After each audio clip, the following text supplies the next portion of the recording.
Today, we are going to tackle a fascinating piece of mathematical history. Our goal is to solve a radical equation that appeared on a Harvard University entrance exam all the way back in 1869. The equation is the square root of x plus the square root of the quantity x minus 9 equals 9. While this might look intimidating at first glance because of the nested radicals, we will use a systematic approach to isolate the variables and find the value of x. By the end of this video, you will be able to handle equations with multiple square roots by using algebraic manipulation and squaring techniques. To solve for x, our first objective is to isolate one of the radical terms. This makes the squaring process much cleaner. Let's subtract the square root of x from both sides. Now we have the square root of x minus 9 isolated on the left. To get rid of a square root, we perform the inverse operation, squaring.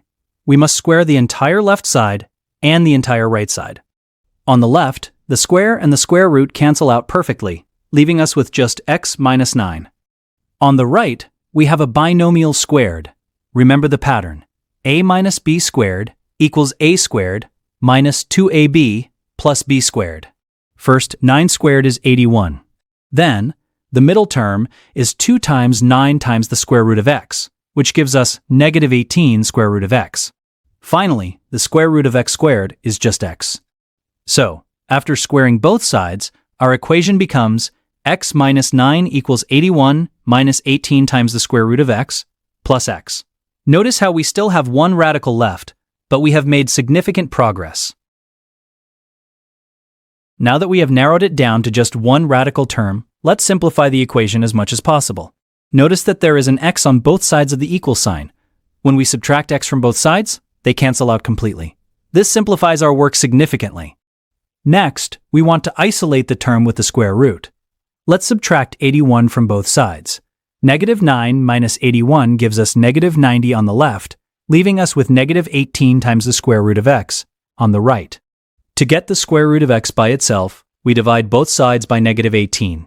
Since 18 goes into 90 exactly 5 times, and a negative divided by a negative is a positive, we find that 5 equals the square root of x. One final step to find x. Square both sides. One last time. 5 squared is 25, and the square root of x squared is x. So, our candidate for the solution is x equals 25. Whenever we solve radical equations by squaring, it is vital to check our answer in the original equation to ensure it is not an extraneous solution. Let's plug 25 back into our original expression. The square root of 25 is 5. Inside the second radical, 25 minus 9 is 16. The square root of 16 is 4. Now we check. Does 5 plus 4 equal 9? Yes, it does. The equation holds true. This confirms that x equals 25 is the correct and only solution. We have successfully solved a problem that challenged students over 150 years ago. To recap, we isolated the radicals one by one, squared the equation twice to eliminate the roots, and verified our final result. Great job working through this historical Harvard challenge.